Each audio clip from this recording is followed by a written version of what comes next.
Oh. All right, guys. Apologies. Hey, how you doing? Good morning, good evening, good afternoon, and welcome to Dreamy Dreamland. And oh boy, are you tired yet? So this guy, I get a lot of threads, and this guy is one of my threads. For the last minute video here, scrap. Oops. My mom and Crystal and the family and stuff. So just wanted to squeeze this in because I didn't want to let this sit for a few more days. So some interesting updates. Oh, and by the way, shout out to all of you who wish me a happy birthday. I appreciate it very much. 37 years old now. Happy birthday to that guy. Happy birthday to that guy. I die blonde, but you get the point. Thank you so much for everybody who said kind words. It absolutely means the world. And extra love to my beautiful wife, who I do not deserve, and my best friend Corin. You guys are awesome, and don't know where I'd be without you. So anyway, couple things wanted to talk about, and forgive me, I'm currently petting Steve, who's refusing to let me not pet her at the moment. So he's going to talk about RFK Jr. RFK, he used to be a heroin addict, right? And he basically got, most of his brothers and sisters and cousins addicted to heroin, right? No one really talks about that. And one of his cousins OD'd, right? And it's kind of on him. So yesterday, we had the continuation of the committee hearing. Of course, RFK is trying to be head of Health and Human Services. And we also had some other hearings as well. Kash Patel, he wants to be head of the FBI. Tulsi Gabbard, who wants to be head of DNI, which is Director of National Intelligence. So we had all these hearings going on. It was the second day of the RFK hearings. And there's one moment that went particularly viral for all the wrong reasons. Because basically, RFK decided, I'm going to viciously smear Bernie Sanders directly to his face and accuse him of being corrupt. Now, as you all know, that's beyond laughable because Bernie Sanders is probably the single least corrupt politician in all of Washington, D.C. I mean, that's sort of his brand. There's a famous story from back in the day where lobbyists said that there were two offices they would always skip over because they knew certain people weren't going to play ball. The two that they skipped over were Ron Paul, the Libertarian, and Bernie Sanders, the Democratic Socialist. They knew, hey, these guys don't play the corrupt game. They don't take the legal bribes. They are not interested in what we're selling, so we're just going to skip over their offices. So what RFK says is that Bernie Sanders took $1.5 million from the pharmaceutical industry. Now, here's why that's a lie. Bernie Sanders only took small dollar donations. So what that means is Bob, who works in accounting at a farm. So it's not even 2 weeks, and Donnie has beyond run this country into the ditch, and we have billionaire bros basically just they're like it's not even the Gilded Age. It's like the dreaded pirate Larry, and that's our Nazi brother, Neon Husk. He said that those needed access to the software of the Treasury Department, of meaning they wanted to take all the trillions of dollars out of the Treasury, right? Like, oh, what happened to all that money? Oh, I don't know. Bob, who works in accounting at a pharmaceutical company, decided, I'm going to send Bernie Sanders $20. You all know his favorite, $27 is the average contribution that I get. So, seems to think vaccines cause autism. That's been debunked 57 ways to Sunday. In fact, the guy, he's the top recipient of money from the pharmaceutical industry, pretending that Bernie's taking money from a corporate PAC or from lobbyists or executives or oligarch billionaires. He's not. As I said, he takes small dollar donations. Now she's changed her tune.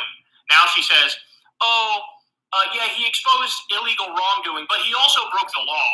And also, I would not recommend giving him a pardon. right? And so she softened her position on that because, again, she's trying to say whatever the hell she can say to get in power. All of the principles are out the window. Another thing she flip-flopped on, she had previously called Trump killing General Soleimani, the Iranian commander, in an illegal drone strike. She had called that unconstitutional and illegal. Now she totally backed off of that as well. So, I mean, look, it's just complete and utter selling out. She made her career pretending that she was against the warmongers. Now she's in league with the warmongers, supporting illegal drone strikes, saying she wouldn't recommend a pardon for Edward Snowden. Just absolutely disgusting, completely and utterly pathetic. And then the other thing that I wanted to bring up, and this one is super important and super scary, y'all. So, Super scary. let me grab it. It's from Jeff Stein of the Washington Post.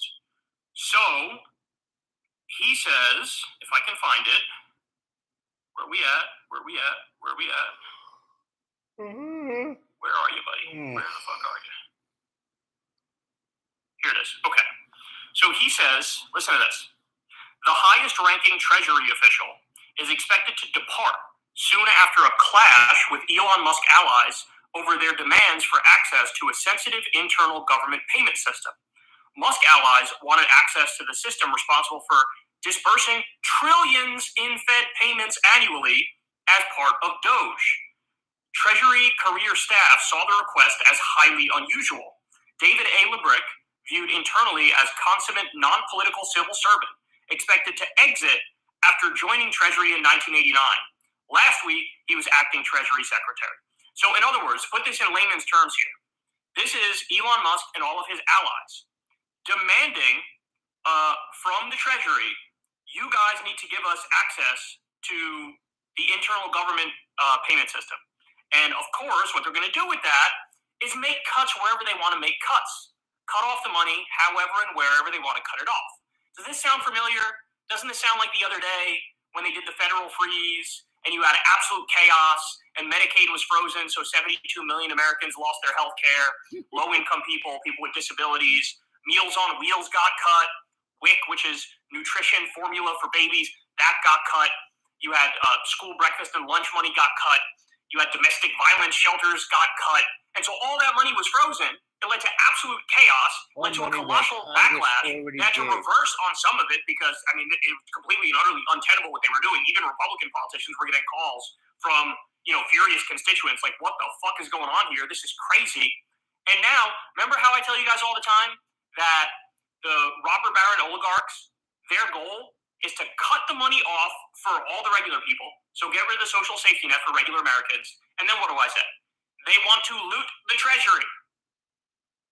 I didn't know it was so literal. That is literally what's happening here, which is why Elon Musk and Doge are demanding direct access to the Treasury funds and to the payment system.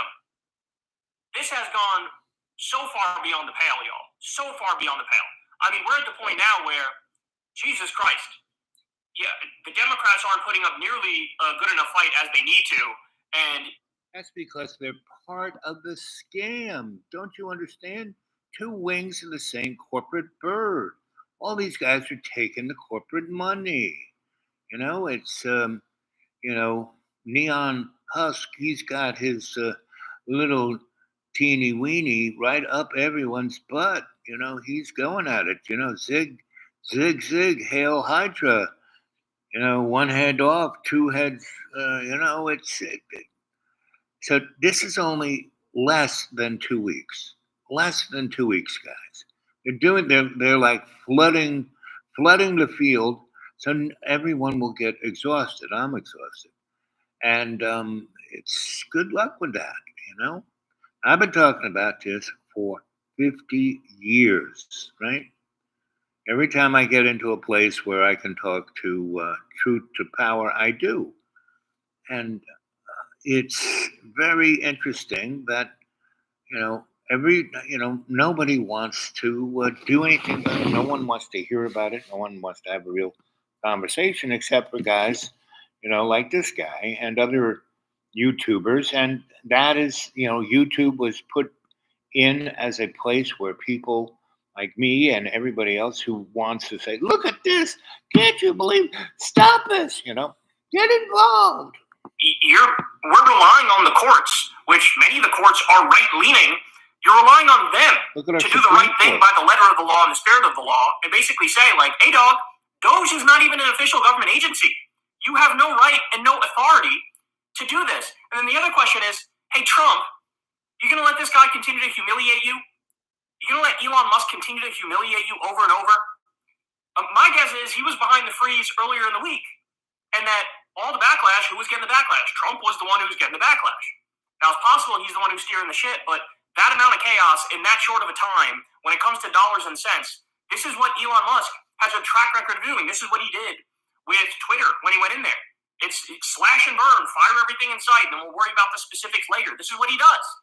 And they, the offer to do a government buyout of federal workers at the same time that, like, we need to hire 3,000 more, flight safety people, air traffic controllers. We need to hire 3,000 more, and they're offering to basically cut the number of those people that we have. I mean, this is crazy, right? But this is all tactics straight out of Elon Musk's playbook. And so now, again, he's behind effectively trying to loot the treasury and illegally get the information to the payment system. And my question for Trump is, are you just going to sit there and take this? Because this guy is effectively, first of all, his approval rating is down 36%. Elon Musk is about as popular as Joe Biden now. And, of course, Trump's approval rating is absolutely going to plummet given the actions he's been taking recently. So I'm waiting for that breakup, y'all. I'm waiting for Elon and... And you see, the thing about Elon, Neon Husk and Micro Penis Billy Boy and Faceless Jack and what's his name? Cardboard Box Boy.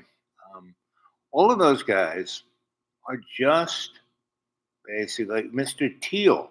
People like Mr. Thiel are behind all of these guys, like Vance, all of this chaos, right? Yes, Downey kind of likes chaos. This is his bread and butter, but he's pushing 80. He's been eating, 50 cheeseburgers and Diet Cokes for the last 70 years. He's, So either he's a transhuman, postage stamp, or he's going to keel over. And look at that young blonde who they have as the head of the voice of our government.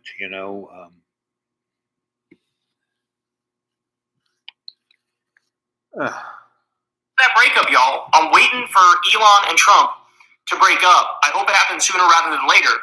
But again, my fear is Donald Trump has Joe Rogan syndrome when it comes to Elon, which is like, you know how Rogan is. Oh, my puny little peanut brain can't compare to such an amazing man as Elon Musk. Like, he falls for all the PR and all the marketing and all the bullshit and all the fluff.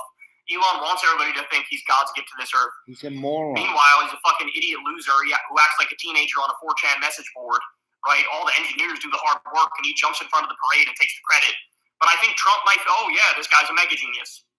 Well, if you believe that and you keep letting him run wild, man, you're going to get what's coming to you. That's for damn sure.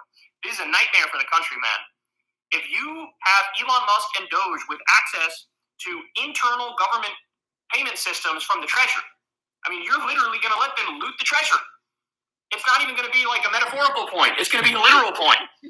So, man, yet again, another day, 5-alarm fire. Me and Crystal were just talking about this before.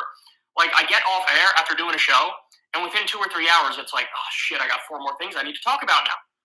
You got to fire up the iPhone and just start talking, because it's never fucking ending. I mean, homie was blaming DEI for this plane and helicopter crash the other day. Like, based on what, bitch? What are you talking about? The same guy who froze hiring for flight safety is now turning around and blaming diversity for the... I mean, it's pathetic. The other day, I don't even know if we got to cover this because, again, so many things are happening on a daily basis. But Trump lied and said, we found $50 million that was supposed to go to condoms in Gaza.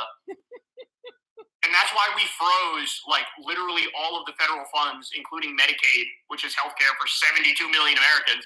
Like, it literally makes no sense. But he goes, we found $50 million that was going for condoms to Gaza, and Hamas was using those condoms for bombs.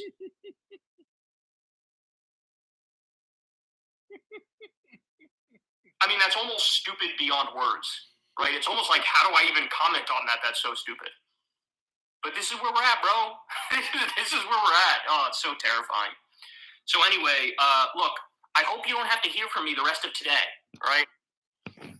Yes, but you're going to hear from me. Let's see. Bay City. Then there will be grounds to declare martial law. And then we'll just wait and see. We guess. Right, exactly. No one's doing squat. No one's saying anything. And I've been in countries where, I was in Australia for 3 years and they had martial law twice. Once when they have the Labor Party and the Liberal Party, and the Liberal Party is like Elon Musk, real super hard edged Nazi right wing guys, and they are a total oligarchy. It's like 7 men who run all of Australia, like Mr. Reginald Ansett. He owns everything transportation. What's his name? Who owns Fox? He owned every newspaper, every TV, everything. My friend Neil used to start newspapers in little towns, like with a mimeograph machine, and Mr. Fox would. Fox News would come and buy him out for a nice check, and he'd go on to the next little town and do it again and again. And I mean, that's a great scam, but it's America, because of the constant flush of immigrants, always had this ability to get over the truly terrible things. Now, it's not that, the American hierarchy, Hail Hydra, didn't kill all the Indians, didn't, start wars everywhere and steal everyone's stuff, because, they learned that in Europe, and it's a global north using that oppression as the means to prove to the rest of the world that they're superior to everybody else. They're white and male, and we can't talk about that. That's can't have that. Oh, that's woke shit. But that woke shit is again just 2 wings of the same bird. Don't be freaking woke. Be awake. Awaken yourself. Right, conscious intent. Right, and calling Donnie. A Nazi and a fascist, and of course he is, but that's like, the boy calling wolf all the time. So when it really gets bad, I mean, they did that to Adolf. They just called him crazy and this and that and this and that. And, they put him in jail for a little bit, and then and it was a really nice jail. That's where he wrote Mein Kampf, but he didn't really write Mein Kampf. His handlers wrote it. Because that book is a very sophisticated book, and good old Adolf wasn't. Adolf had what Donnie Trump has: animal magnetism. He makes a good game show host, and that's all that Adolf Hitler was. And Benito Mussolini, at least he was a scholastic. He got his PhD thesis based on fascism, and then he used his, college research to get elected and took over Italy. Right? And what's quite interesting, my father, took B-24 wings into Italy through North Africa, and that was probably some of the hardest fighting in World War II. Not in Western Europe, but in Italy. It was because it was mountainous and cities, and you couldn't just bomb them out of existence. And it was quite a messy scene. And then they, went up to up there where the oil was, Polestes, and started bombing the crap out of that. And then in northern Italy, above Rome, uh, they set up their air bases and started, bombing into Germany from north, and the B-17s were bombing Germany from the the other direction. So, at that point, about 1943, um, my father came back because he's such a good organizer. He went up to Boeing and helped get the B-29 ready for the firebombing, and that's when he started working. I mean, he had worked for Curtis LeMay and what's his name, the guy who was Secretary of Defense under LBJ, McNamara. And McNamara was a bean counter who, made it, genocide into bean counting. So, because, the American Air Force killed more people than anybody, and when, the Air Force went into Iraq, shock and awe, 6 million Iraqis, we killed something on the order of 20 million Arabs since 9/11, right? And what did we get for it, right? What we got for it was a war in Ukraine, which is going to basically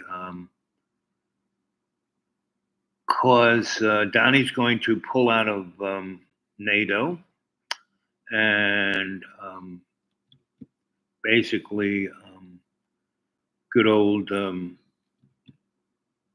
Putin will start. He's going to lob a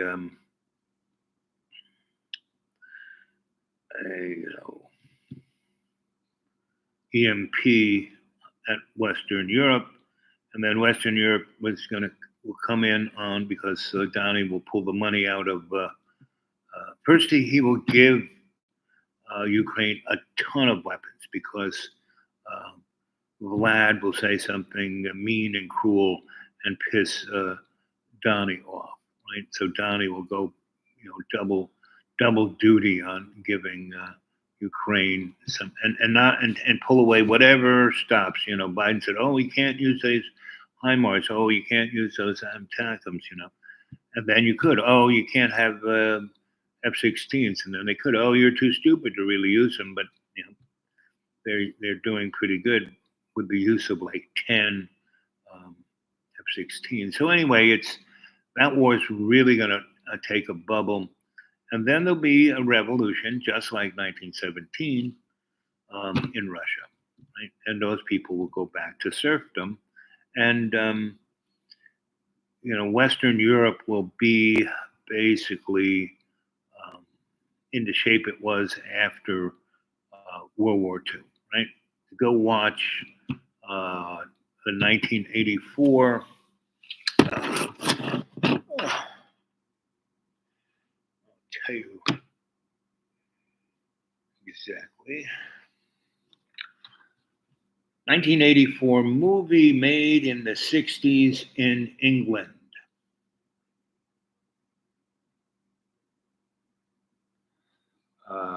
1956 British film, 1984 is black and white science fiction adapted of George Orwell's 1949 novel of the same name, directed by Michael Anderson, stars Edmund O'Brien as Winston Smith. Yeah, go watch that. You want to see what Europe and the Earth is going to look like in about 2 years, go watch that movie. Let's see.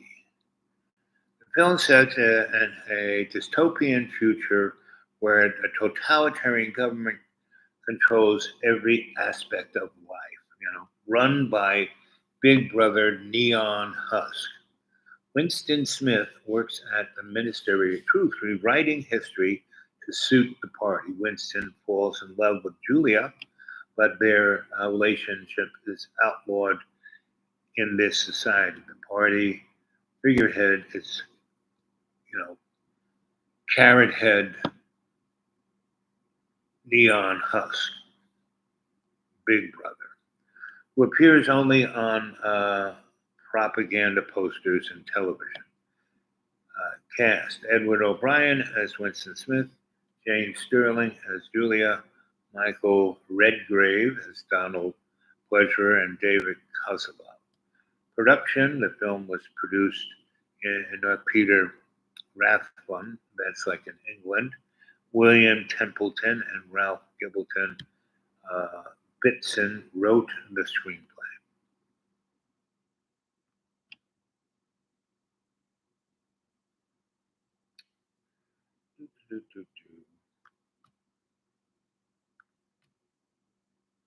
Here's the poster.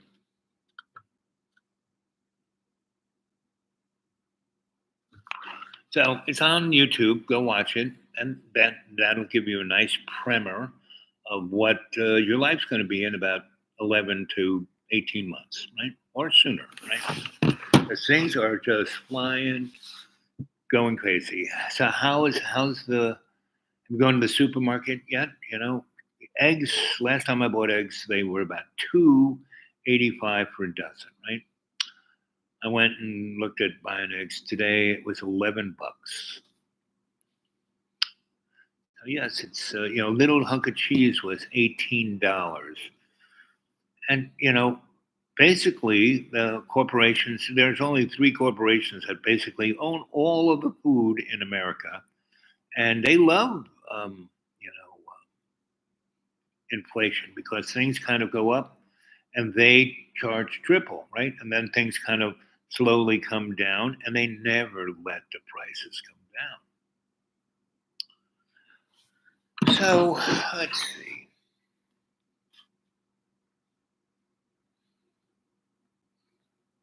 So what are you going to do to stop this? I mean, I do this, That guy with the white hair, he does his show. There are a lot of other people who do some really good work. And I almost don't want to do this, right? Because I don't want it to be kind of about me. Accept the offer and resign. He'll stiff you just like he stiffed other contractors. Folks, if you have friends, family, or you know people who work at the federal government, make sure they know that this is likely yet another Trump and Musk scam. Don't be fooled. Here is Senator Tim Kaine on the Senate floor making this impassioned case. Let's play it. And they received an email that said, from the administration, if you tender your resignation by next Friday. Taxes was paying the price. We will guarantee you payment through the end of September, whether or not you show up for work. So tender your resignation, and then, boy, it's just going to be a gravy train. You're just going to get paid for 7 months without working. The president has no authority to make that offer. There's no budget line item to pay people who are not showing up for work. This is a guy who made this promise to contractors again and again and again when he was a private business guy. Oh, come work for me on my casino. Come work for me in a hotel. We're going to do a handshake. We're going to do a contract. The contractor does the work and then finds out they get stiffed. So my message to federal employees who receive this is, yeah, the president has tried to terrorize you for about a week and then gives you a little sweetheart offer. If you resign in the next week, we're just going to pay you for doing nothing for the next 7 months. Don't be fooled. Here, Democratic Congresswoman Jasmine Crockett, she goes, Trump is offering a fake buyout to federal workers with no guarantee he won't screw them the minute they accept and then replace them with unqualified, inexperienced loyalists the second they leave. This is straight from the pages of Project 2025. Want to share this with you because Democrats going on the offense and calling Donald Trump out. Here's Governor Tim Walz. This is his interview he gave recently on MSNBC. Here's what he had to say about the Trump oligarch. Play this clip. Those folks are in there, and they're making, they put out tweets from the president's fail son who threatens people like, we're coming for you. You think this is bad or whatever. So I would tell people, stay focused. Don't take the bait on the distractions. Surround yourself with people who understand this and recognize the things they went after today are basically a big chunk of what society does. And people like to have clean water and hospitals and safety and roads and airports, all the things they're going after. And you summed it up. There's societies that function like this, where the rich and the oligarchs do everything, and there's some fabulously wealthy people who are are above the law, and the rest of us are here. When I watch that clip, I get a little frustrated because that's the Governor Walz that Vice President Kamala Harris picked. And he seemed to be holding back, or the advisors were holding him back during the campaign. He came out. That's because they wanted Donnie to win. Don't you guys understand? This is a set game. Unless you get involved, and you don't have to do a George Floyd or a Me Too. No, you just have to be your best, right? With everyone you deal with, right? You be the influencer. You don't need to have a YouTube channel. You just have to have your best life. I live like a millionaire on $400 because I do not buy anything I don't have money to buy. I don't have a credit card. I have no credit, And banks are trying, keep my bank. Oh, look, you have 900. You should get a credit card. We can give you $30,000. You don't have to pay anything for the first 6 months, I might just do that, because by the end of 6 months, we won't have an economy or a planet. So, hey, might just do that. But this is so tough for me, being my best with everyone. No, you have to be your best with yourself, right? You don't have to really be your best for anybody else, but you, meaning you have to have that conscious intent in the moment, not in the past. Oh boy, I screwed up there, or the future. Ooh, I'm scared about that. Right here, right now, this second, right? So you are doing your best because you are questioning. This is so tough for me being my best with everyone. See, it's like you're doing it. You don't have to be perfect. You just have to do your best, right? People go, well, I'll try. No, don't try. Like Yoda said, don't try, do, right? It's too tough. Well, put a gun in your mouth and blow your brains out, you already done it. You're just a dead man walking. When you go, oh, it's too tough. You're a dead man walking, And these guys on YouTube, like this so guy strong, he was calling Trump and J.D. Vance weird, and then I guess they were saying, don't say that. I thought that was powerful as could be. Speaking of powerful as could be, Democratic Congress member Dan Goldman, here he talks about how Donald Trump and MAGA Republicans are basically allowing Trump to impound all of legislatively prescribed funds that are out there going to all of these people who need it. All of these federal programs, Trump is not allowing to reach its final recipients, people who rely on this for life or death matters here. Watch this. $3 trillion are distributed through these federal programs. And a policy difference under the law is not a good reason. It's not a sufficient reason to stop payment of federal funds. So just because Donald Trump doesn't like it does not give him license under the law. As Caroline Levitt said, there's of course no reference to what law, but it is flatly illegal. Congressman Dan. And here's Democratic Congressman Dan Goldman again. What really happened here, Anderson, is that they planned to stop all funding, and that there was enough of an outrage that they released supplemental guidance today trying to roll this back. But what was clear is they shut down all of the money right away, and that was their plan. And what either they didn't realize because of ignorance or perhaps cruelty was the point of it, is that it would have a tremendous impact on hundreds of millions of Americans. Muscles are vital for movement and play a key role in supporting the vascular system. The calves, often called the second heart, help pump blood against gravity, aiding circulation throughout the body. By using a standing desk and incorporating movement accessories, you are more likely to engage these muscles, promoting improved blood flow and overall health. If you work in front of a desk like I do, you've probably experienced the frustration of sitting for long periods. I seriously thought this would be a lasting problem until I discovered this episode's sponsor, Uplift Desk. Uplift Desk is at the forefront of ergonomic solutions, promoting better posture and health through adjustable standing desks designed to help you live a healthier lifestyle. Plus, enough. So YouTube, it like gives you a advertisement through catastrophe.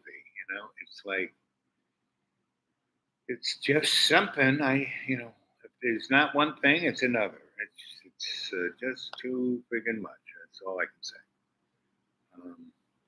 Pete Buttigieg is pissed off and just slammed Donald Trump for the crisis unfolding in our skies because of Donald Trump and his mismanagement of our government.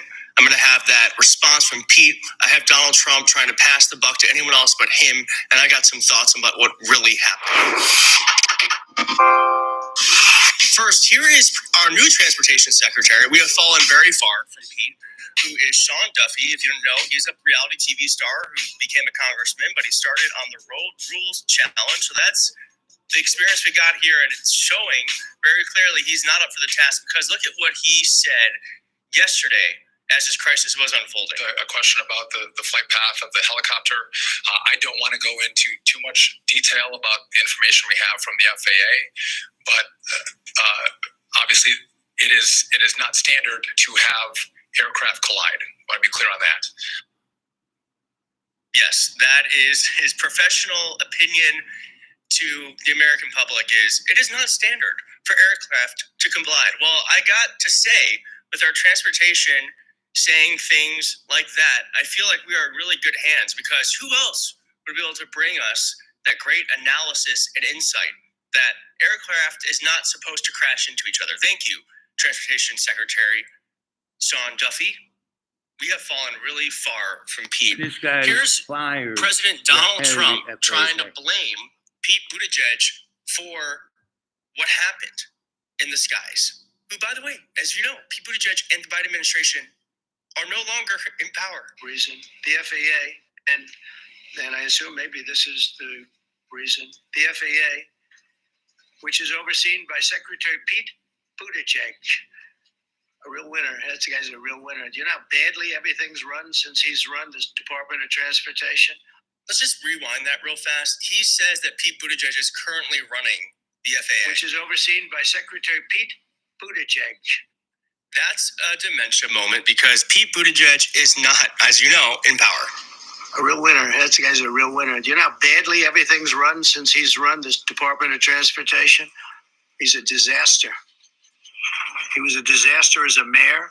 He ran his city into the ground, and he's a disaster now. He's just got a good line of bullshit.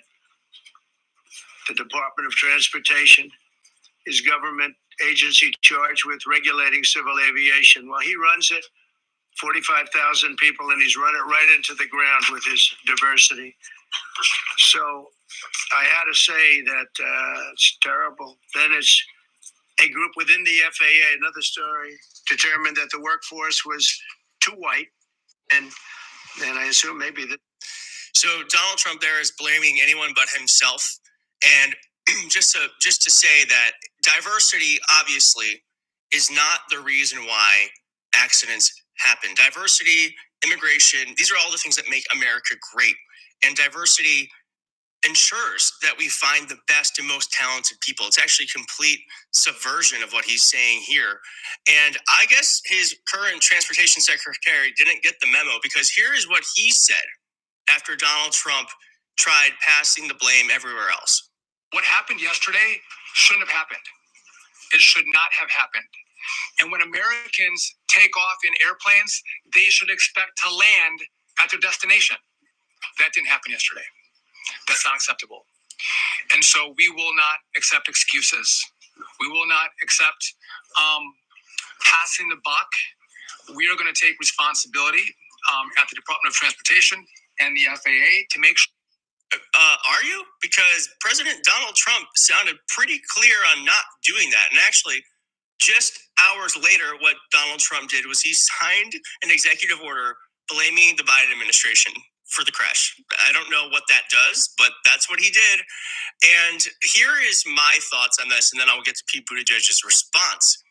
Is the control tower, this is a fact, the staffing was not normal during the crash, the FAA report said. An internal report suggested that the controller was doing a job usually handled by 2 people when an airplane landed with an Army helicopter, killing 67. Okay? So, as you all know, Elon Musk and Donald Trump have done everything they can to try to take people out of the federal government. They're trying to just completely empty it. This is what happens. And so my comment here, and if you're not following me on Blue Sky, I'd recommend you do that if you have an account. It wasn't DEI, it was Doge. That's what I think. Here's what Pete Buttigieg thinks. He said, real quick, if you're liking this video, please hit like on the video. And if you're not subscribed, please consider subscribing. Right. Thank you so much. Subscribe, Despicable. like. As families grieve, Trump should be leading, not lying. We put safety first, drove down close calls, grew air traffic control, and had zero, this is so important, zero commercial airline crash fatalities out of millions of flights on our watch. President Trump now oversees the military and the FAA. One of his first acts was to fire and suspend some of the key personnel who helped keep our skies safe. Time for President Trump to start showing leadership and explain what he will do to prevent this from happening again. Bro, that is as cutting as you can get. That is so good. And it's so true. President Trump. You should be on our FaceTimes. It's ridiculous. It's ridiculous. Well, One of the things we've been reporting here is that Elon Musk had forced out the former head of the FAA last week, and that predated, of course, the horrific plane crash over Washington, D.C. We're getting more disturbing news right now at yet another major department. The same thing appears to be happening over and over again. The Washington Post is reporting the highest-ranking Treasury official is expected to depart soon after a clash with Elon Musk allies over Elon's demands for access to sensitive internal government payment system information.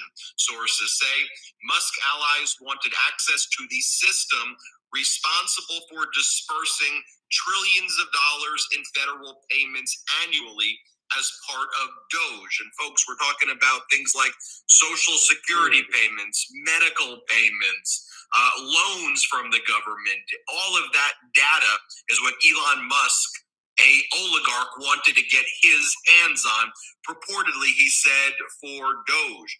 Treasury career staff saw this as unusual and problematic. David Librick, who's the highest-ranking Treasury official, viewed internally this as, he's viewed as a non-political civil servant, someone who viewed this as, improper, stood his ground. Musk forced him out. Now we're also learning that Donald Trump has given Elon Musk a bedroom in the White House, the Lincoln bedroom at the White House. Here to make sense of all of this, we've got Democratic Congress member Robert Garcia. The Broligarchs not just sitting front row at inauguration, they're front row in our government, and they have their hands on our private data, on all of our information, which they could also use for their businesses. What's going on, Congressman? Well, thanks for having me. I mean, like you and like all of those that love our country, we should be so concerned about what is happening and about Elon Musk. I mean, Elon Musk at this point is essentially a co-president with Donald Trump. Donald Trump has given the keys away to all of our information, all of our federal resources to Elon Musk and his billionaire friends. This is a government for and by the billionaires. And we have to be very clear right at this moment that we've got to be loud and fight back every single chance that we get, because Elon Musk is in this to essentially reimagine government in his image, where the working poor and the working class get nothing, and all of our hard-earned work goes straight to his pockets, straight to his companies and his billionaire friends. And Donald Trump is allowing this to happen. And what you just shared should be incredibly disturbing to everyone, that Elon Musk is going to get access to personal information. We've got to sound the alarm here. The government freeze with that memo from the Office of Management and Budget, that went out causing mass chaos across the country. Then there was purportedly a rescission on the freeze, but then Trump's press secretary said, no, we were just rescinding the memo, not the freeze. Federal judges across the country are saying, we really just don't know what is happening. Are things frozen or things not frozen? Look, you used to be a mayor who has an executive position, dealing with people on a day-to-day basis. Now as a member of Congress representing a huge amount of constituents. How is this impact? Is there a rescission? Do we know what's even happening right now? And people's lives are being impacted? Is your office being bombarded with calls about what the heck are we going to do? Am I going to have a surgery? What's even going on? I mean, yes. I mean, Donald Trump has caused nothing but chaos in this last week and since he became president. This federal funding freeze that he somehow masked to try to essentially get at programs that, in his worldview, support trans people or climate work or DEI, diversity. He is losing his mind. I mean, his actions of freeze essentially through the Office of Management and Budget, all of these grants was received, as you saw, with people's fierce opposition. We're talking about Meals on Wheels, the Medicaid portal shut down, grants going, for example, here back in the city of Long Beach, to homeless services were not accessible. People were about to lose funding and have to lay people off because they had so much uncertainty. But because we fought and pushed back, they rescinded that order. But like I've told people, don't think that just because they rescinded that order, they're not going to come back and continue to try to eliminate these programs. Just yesterday, I was on a call that I organized with 240 nonprofit and government leaders here in my district here in California, and they were all just sharing their concerns, their stories, how upset they are at what Donald Trump is doing. A lot of these folks, by the way, are either nonpartisan types or even some more conservative folks in some of these nonprofits, and Donald Trump pissed everyone off, and people are fired up right now in ensuring that this doesn't happen again. And he's going to continue to try to cause chaos, and we've got to be there to call it out, because what we've learned is that the legacy media is not going to always call Donald Trump out, and that's why what you're doing and so many others is so important. The White House just held a press conference, and it was a complete disaster. White House Press Secretary Caroline Leavitt announcing the 25% tariffs against Mexico and Canada will happen forthwith. She says it's going to happen on Saturday. That immediately caused the market to plunge. I want to show you this moment that went down, and then I want to fact check Caroline Leavitt as well. Let's play the clip. Friends of Reuters are reporting that the president has made a decision on the Canada and Mexico tariffs, but that they won't actually be implemented until March 1st. I was wondering if you could confirm that and talk through some of the president's thinking. I saw that report and it is false. I was just with the president in the office, and I can confirm that tomorrow, the February 1st deadline that President Trump put into place in a statement several weeks ago continues. The president will be implementing tomorrow a 25% tariffs on Mexico, 25% tariffs on Canada, and a 10% tariff on China for the illegal fentanyl that they have sourced and allowed to distribute into our country, which has killed tens of millions of Americans. These are promises made and promises kept by the president. The president yesterday said that last night. Well, buckle up, folks. Here comes the trade wars. If you thought prices are high now, just you wait. A number of fact checkers out there also made it clear. Look, she says at the end of the clip that fentanyl has killed, quote, tens of millions of Americans. That number struck me as unlikely, said Aaron Melnick. He goes, so I went and just looked up the CDC statistics. Total combined drug overdose deaths from 2003 to 2023 were 1.1 million. That's over 20 years. As James Serwicki says, so Levitt just claimed that fentanyl ODs have killed tens of millions of Americans. Bad as fentanyl deaths have been, for sure, that's overstating the number by at least 2,000%. But no one cares because it's just accepted that the Trump administration's just going to make crap up. Who cares, though, is the economy cares. Business people care, consumers care, we the people actually care. Here's the moment where Fox News has to note, and I put news in quotes, that Levitt's tariff announcements are prompting a stock sell-off, crashing the market. Play this clip. Said promises made, promises kept. That will be happening. 25% for Mexico, 25% for Canada, 10% tariffs on China. There was a bit of a market reaction. You can see the Dow off more than 200 points. If you pop up the big board, John, you'll see right about the time she confirmed that these will begin tomorrow, shortly after the 1 o'clock Eastern time hour. That's when you saw the Dow sell off. Not a huge sell off, but there was certainly a reaction to that. Well, they have still got 10 hours to try to avoid tariffs before they snap into place at 12:01 a.m. So I wouldn't be surprised if the president hears from Canada and hears from Mexico and maybe even gets a call from his friend Xi Jinping. Don't know.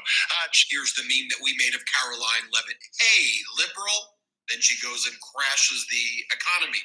Next up, you have Caroline Levitt, who just looks so utterly unprepared up there. And she's asked a question by someone who said, look, we just spoke to the Colombian president.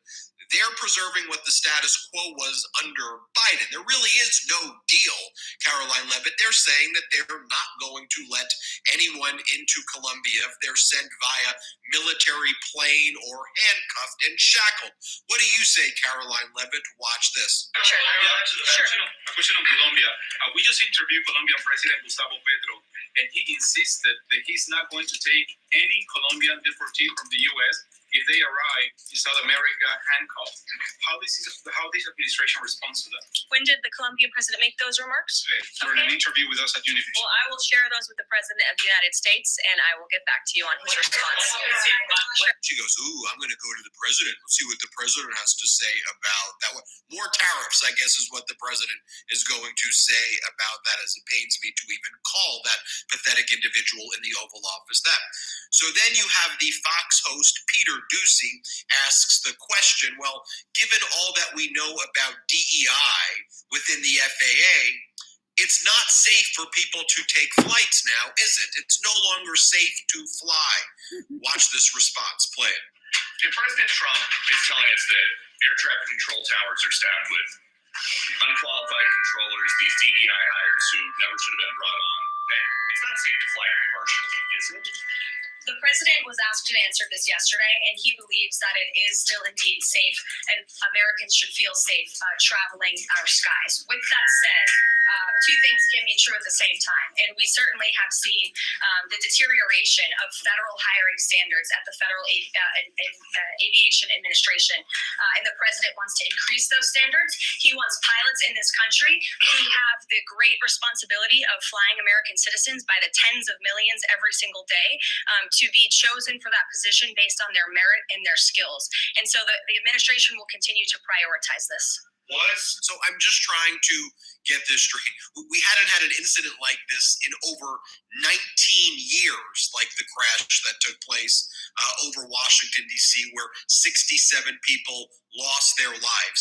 In the weeks leading up to the horrific tragedy, Donald Trump got rid of the head of the FAA, forced out many others, basically froze hiring at the FAA, pushed out safety committees, There's discussion about whether we should even be flying commercial planes. You're going to just grind the commercial flight industry down to a complete and utter standstill and stop.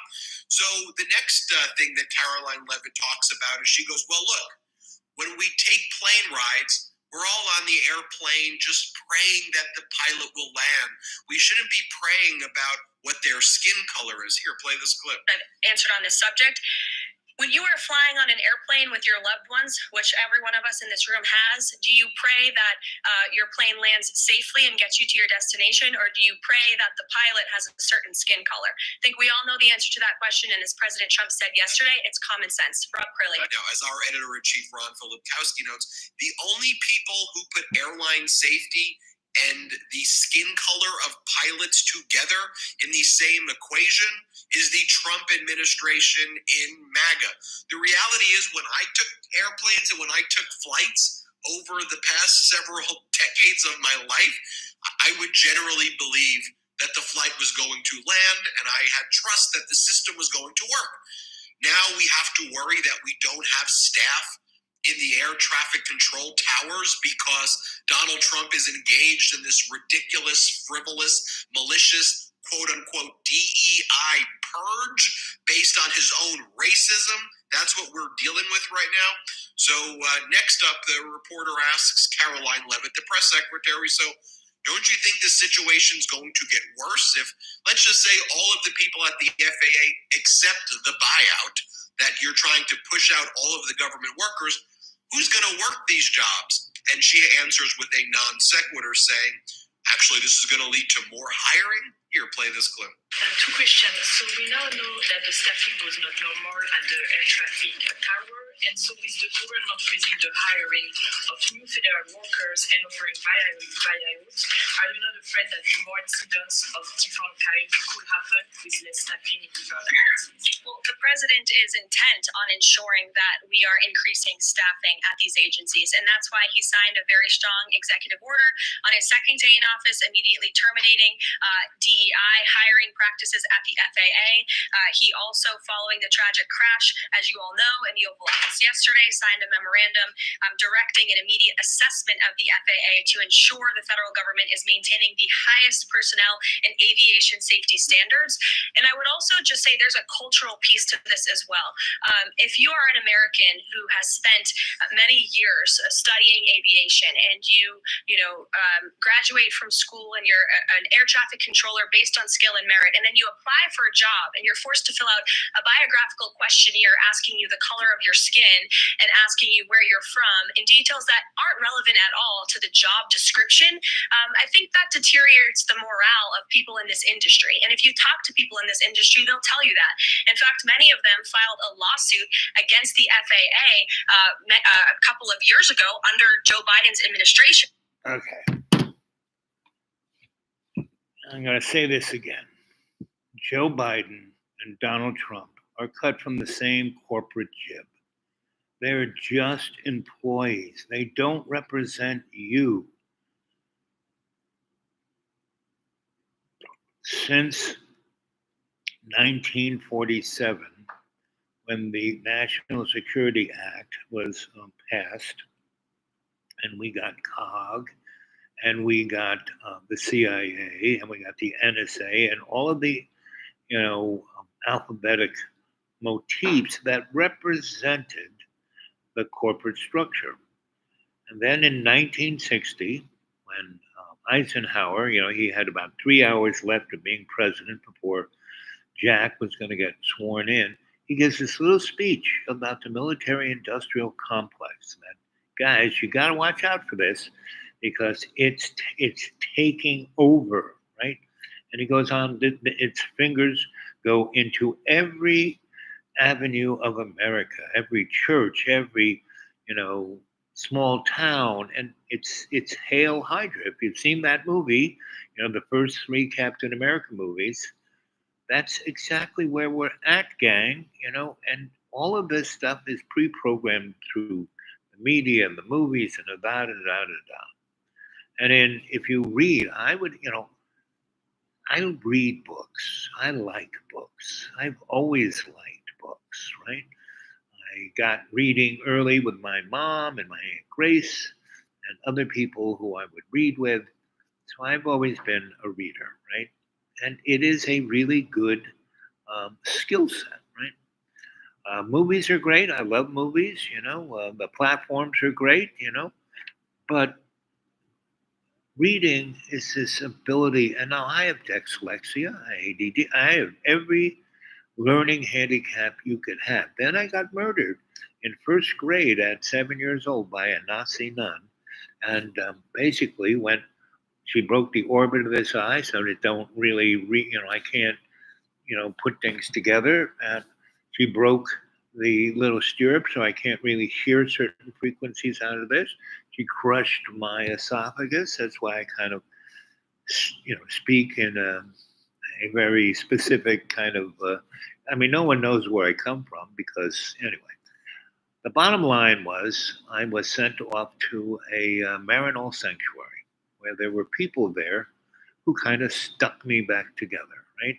And they kept saying, "Oh well, you're a little deaf in this here, but actually, we did an audionomic test, and you're hearing. You hear certain frequencies like dogs do. You hear things that most humans don't hear. That eye. That's it's now in a different shape, so it focuses in a different way. So you can see, like at night, and you see UV, and you see, miles away, and So they taught me how to use all the handicaps I have to the point where they're not handicaps.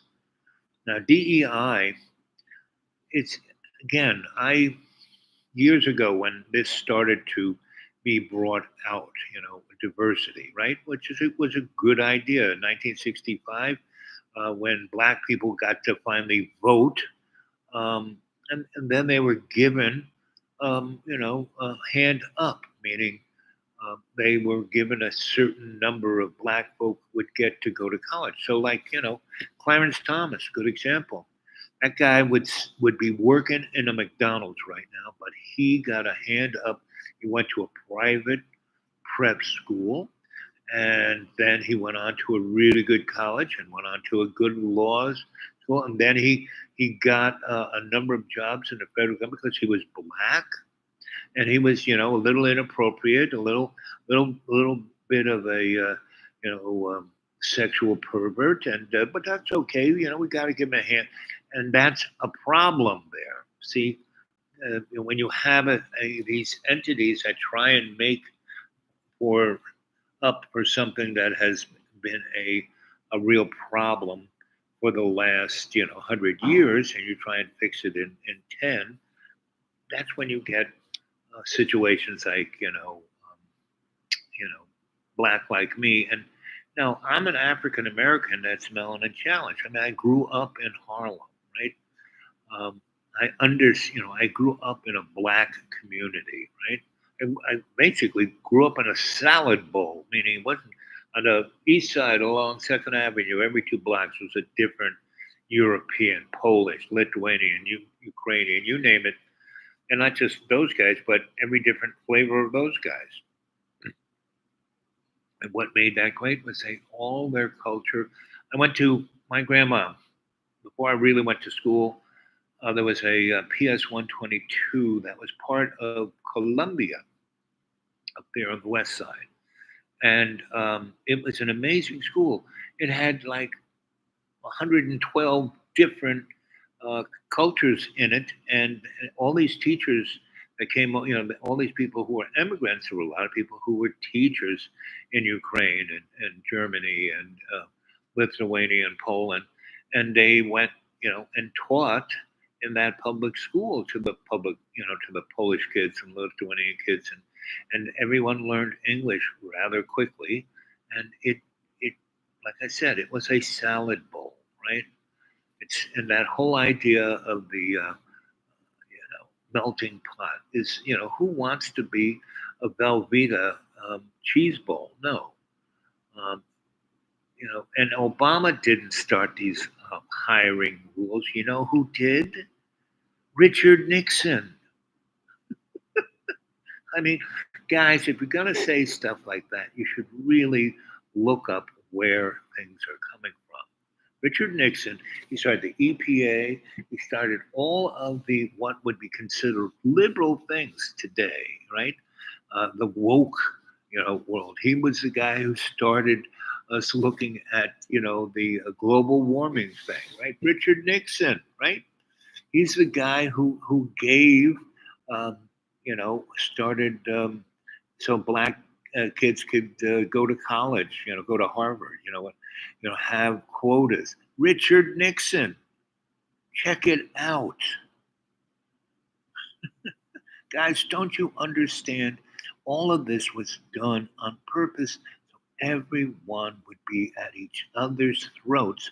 While guys like Neon Husk and little penis boy Micro and faceless loser boy and cardboard box, destroy the world with everything in the cloud. Those guys, they're just poster boys, They are not the people who are running the show. You don't even know who's fucking running the show. Go watch the movie They Live, right? Like Carpenter, right? And one of the great films of all times. And all of these things, kind of go find those sunglasses, and again, instead of blaming Obama, that was like 18 years ago. So come on, no. And Obama, he's not even black. That guy, I mean, he put more, undocumented immigrants in jail than Donnie ever did. He killed a lot more people than Georgie Porgy did. It's he helped administer the greatest swindle of finances. In the '08, he bailed all the banks out, and he gave all what in the period of Obama, because of the Treasury just kept printing money, right, and at zero interest for almost 12 years. And who got and you look at the average guy here. 80% of the American public hold 20% of the wealth in this country. 80% of the American, like 340 million people in America, like 80% of 380 would be 305, right? So 305 million people in America have about 20% of the wealth. That then that 80% of the wealth is owned by that 20% of the population of of the wealthy people, right? But the people, like the top 7 richest people in America, like Micro Penis Boy and Neon Husk and all those, they have close to 60% of all the wealth in the world. There's something wrong with that. It's never been that. There've been rich people, there've been kings, there've been, and usually what happens when things get this out of whack, the population gets, the pitchforks and the guillotines, And do you want that? Well, the people who you don't know who's in charge, the guys who are the rich, they're not in charge, but they are going to be online for the guillotine. And it's, basically that hidden hand, the powers that shouldn't be, that clan wants basically the death of maybe 6 billion people in the next year. And it could very easily, and the way things are being disrupted, the way, and we're going to have an economic collapse. And pretty much everybody who's watching my face, you better, come to Jesus, because none of you are going to have a job. I live out in the middle of, when it becomes spring again, I will, I'm only about, I could walk to the deep green. It's only probably 10 miles from where I'm at right now. But if I drive, it's like 40 miles because the road is gone, and they're not fixing that anytime soon. And so, but where I live, and if that road stays out, no one's, there's nobody coming to visit me. That's for sure, because they have to take these small country roads, right? Can't imagine a brutal situation like that. Let's see.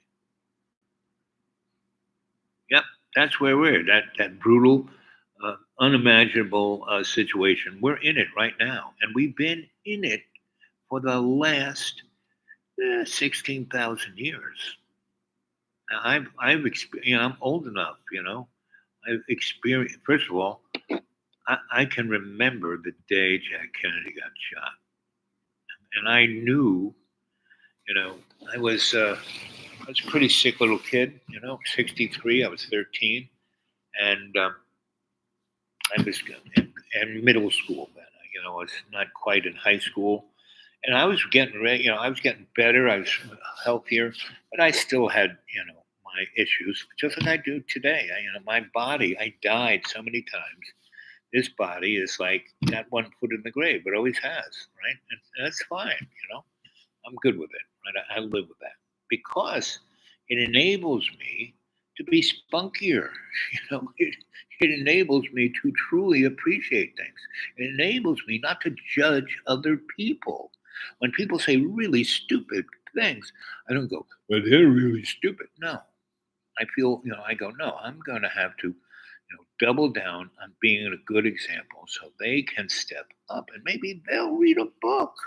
Maybe, instead of just watching Fox News or MSNBC, they're both terrible. CNN, I played that thing with Cooper. He was there, this little white-haired dwarf over there, and this, 6 foot something Californian congressman going on and on and on. And Cooper's going, oh, I don't know what to say. The earplug fell out of my head. I just have to look stupid here. Okay, I'll just do that. It's gang. And this is, we're not even 10 days into having Donald Trump, right? I don't know how long Donald's going to last. He's pushing 80. He's not in the best of health. And can you imagine J.R. Vance as president? Baby, please. Who would be vice president? Tulsi Gabbard? Or how about, what's his name? Kennedy. He's talking that way. You don't talk that way just for any reason. You know what I mean? You know what I mean? You know what I mean, man? You know what I mean? You know what I mean, man?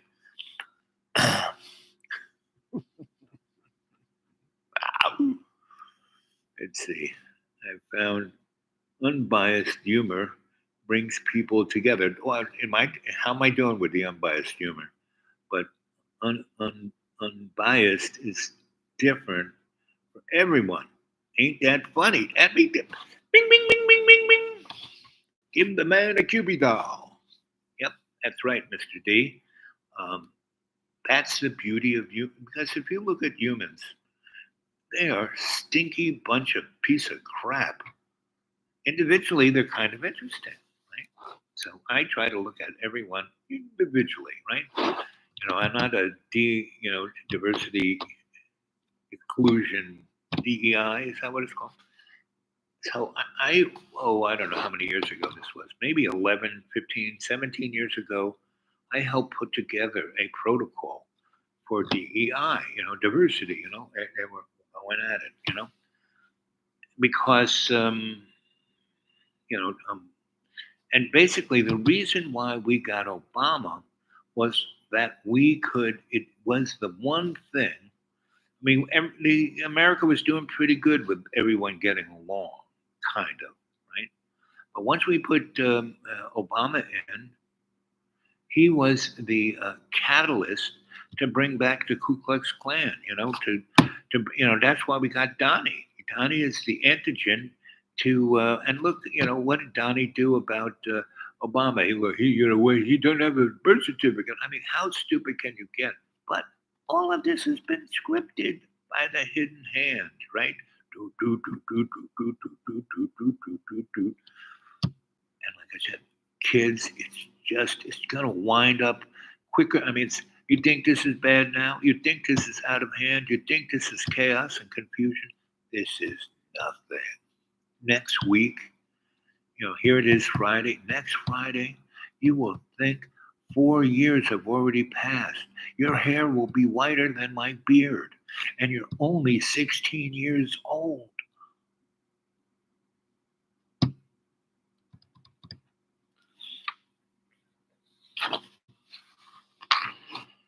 Inflation will be 38% before Valentine's Day. 38%.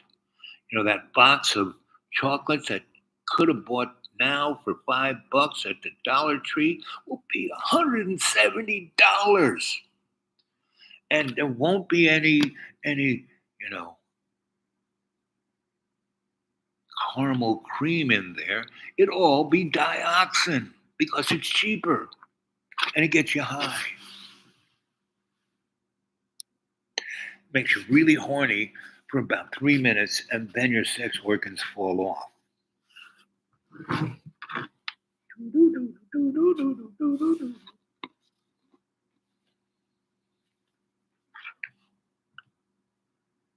This girl, she's been eating that candy.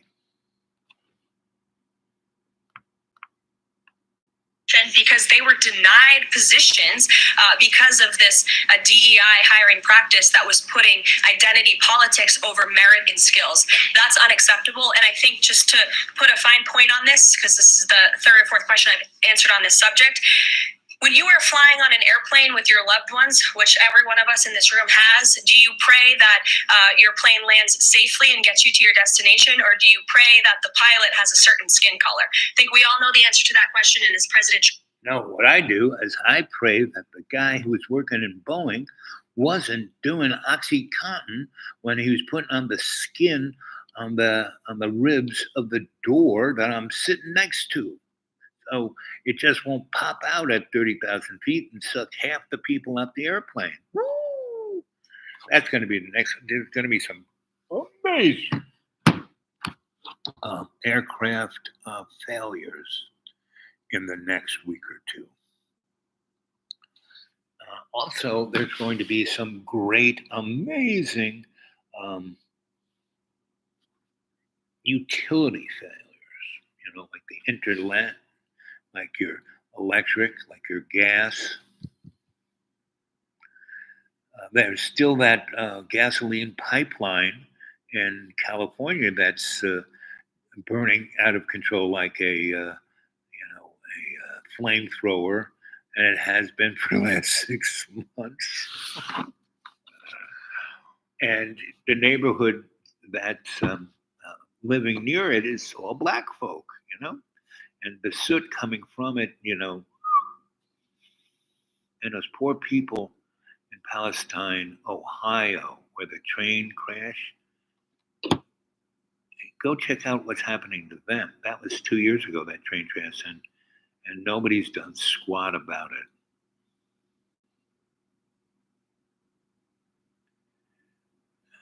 Yep, so.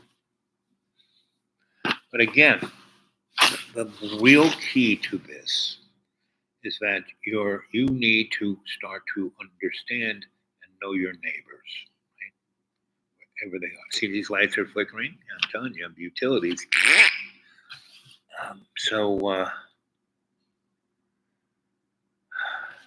Let's see. What else is here?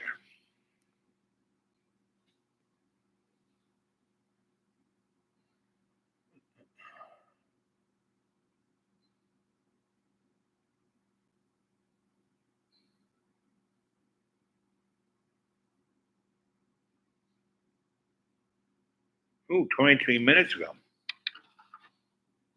Hey guys, Sam Stein here, managing editor at The Bulwark. It's 5:45 Eastern on a Friday, coming to the end of the work week of the second week of the Trump administration. I say work week because apparently we have tariffs coming in place tomorrow, so things are going to get chaotic.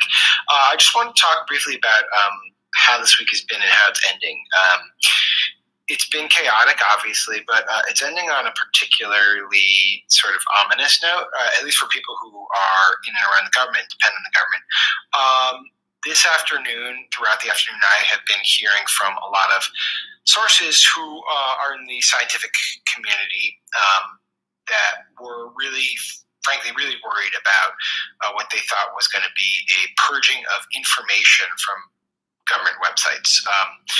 Basically, rumor was rampant that the Trump administration was going to take down tons of information from the CDC website, that's the Center for Disease Control and Prevention, and potentially from the NIH website, the National Institutes of Health, for reasons that were not particularly clear, although it was surmised that they wanted to take down a lot of stuff to do a sufficient scrub of any references to DEI, which has been a real focus for the administration, so much so that they apparently they want to take websites down for it. Anyways, people have been kind of waiting on the edge of their seats for this.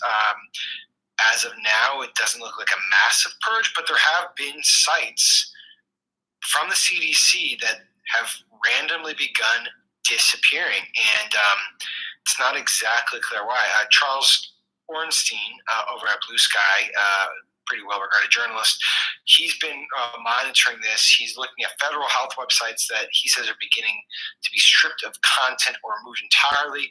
Among things that he's noticed is the CDC's Youth Risk Behavior Survey. It's gone. NIH Office of Research on Women's Health, gone.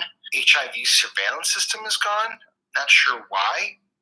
That seems like a useful one to keep up. Look, you can get more from Charles on Stat News. He's keeping track of it all there. But in general, there seems to be a kind of unexplicable or unexplained decision to go after some of these websites for reasons unclear.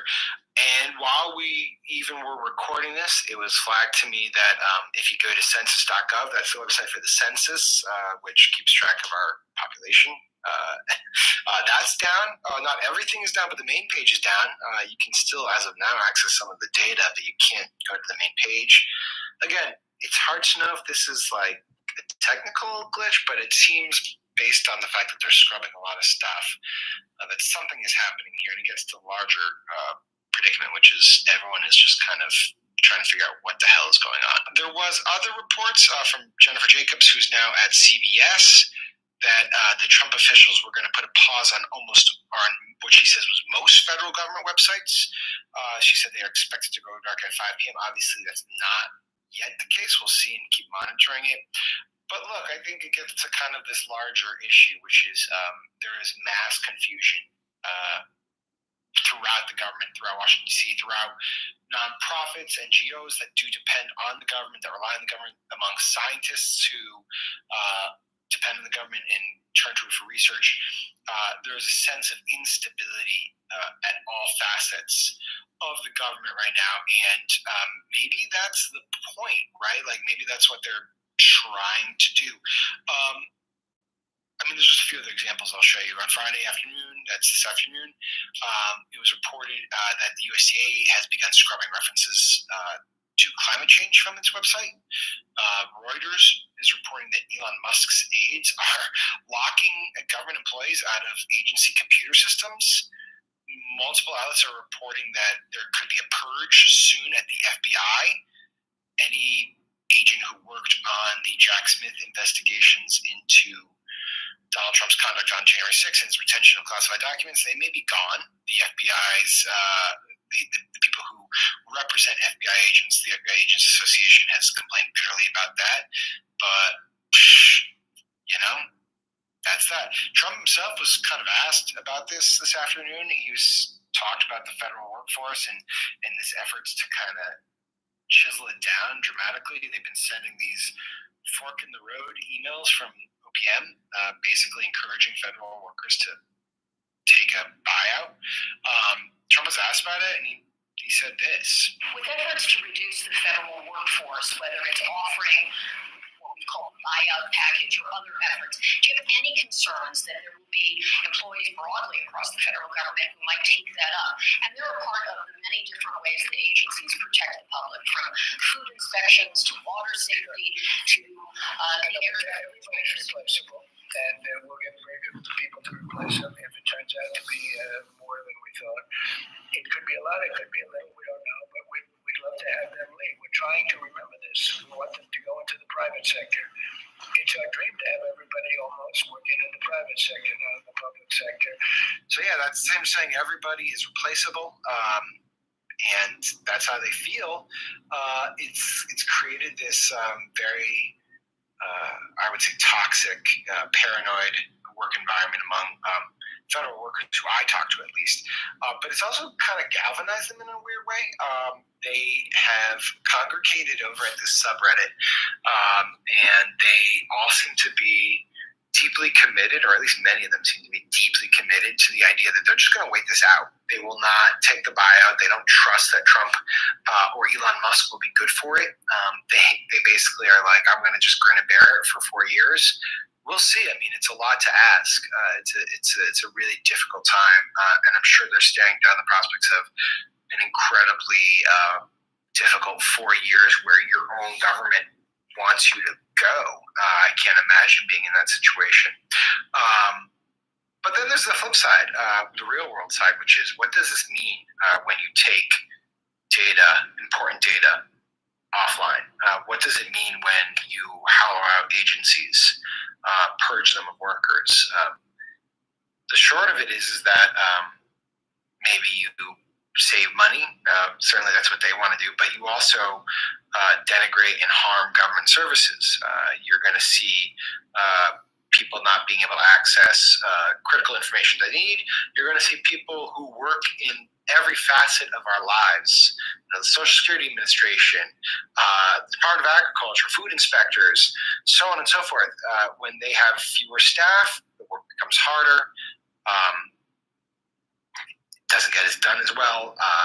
We see the need for federal workers across the government right now. Imagine if 10, 15% of them are gone. And there are reports that suggest the Trump administration knows that that's going to happen. For instance, a report this afternoon was that the ICE agents, or the workers at ICE, I should say, some of them did try to take advantage of this buyout that Elon Musk was proposing, and it was quickly relayed to them that, in fact, ICE was not part of this buyout program because they want more ICE agents. So we're going to up our ICE agents, but we're going to axe everything else. Difficult times, like really difficult times for people in the federal government, and for people who rely on the federal government. I will have a written piece coming out about all this in the next day or two, but what stands out to me when I talk to folks is just how secretive everything is. They are looking for guidance from the administration, from the White House, about why they are doing the things they're doing, when they can expect to see government resources back online, when they can expect to see the grant money that they're dependent on back and flowing. But they can't get in touch with anyone. The agency heads have either been pushed out, or they've been replaced or demoted, and it's really hard for them. So if you're in, for instance, biomedical research or science right now, you spent the afternoon scrambling to download data from the CDC because you heard it might be taken off the site. You're dependent on that data, and you don't know why it's being taken off the site and if it'll ever get back on the site. It seems like a weird place to put our scientists. It seems kind of unnecessary. But, we'll see if the White House offers some sort of explanation. I doubt they will. I'm going to leave this video by doing something I haven't done before, which is ask you, if you're watching this and you have any information on any of this stuff, if you're interacting with the government, if you see government documents, if you have any insights, hit us up. My email address is stein@thebulwark.com. stein@thebulwark.com. Feel free to hit me up. Don't spam me, please. Make it real. But I will do my best to get in touch with you. And if it's secretive, I am happy to go on Signal. I'm not going to give you that number yet, but you can hit me up on email and I will give you my signal. Until then, please subscribe to our feed. Watch these videos. Let's stay in touch. And thank you for listening.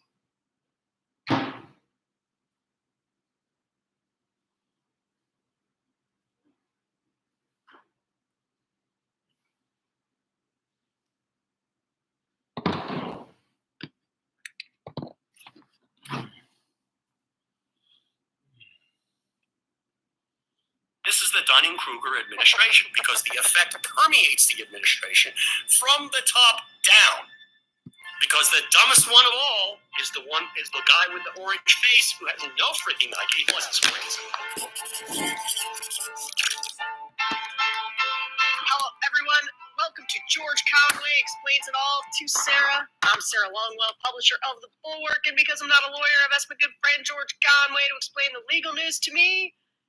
Hey, George. Illegal news, not legal news. Illegal news. I mean, the strategy is to be illegal and pretend to be legal. That is the strategy of the new Dunning-Kruger administration. How? Can you explain to me? Yes. Can you explain to me what is happening right now? You mean it's basically the WTF question. Yeah, but I guess, so obviously there's so many fronts, but I'll start with the what do you know about these, the OPM and OMB, and they're just like offering people, not buyouts. Buyouts is a misnomer. They're basically just like, we're going to pay. I mean, they're kind of, it's a combination of Project 2025 and shit coming out of Elon Musk's ass. Yeah. Forgive my language. I mean, they're just making it up as they go along.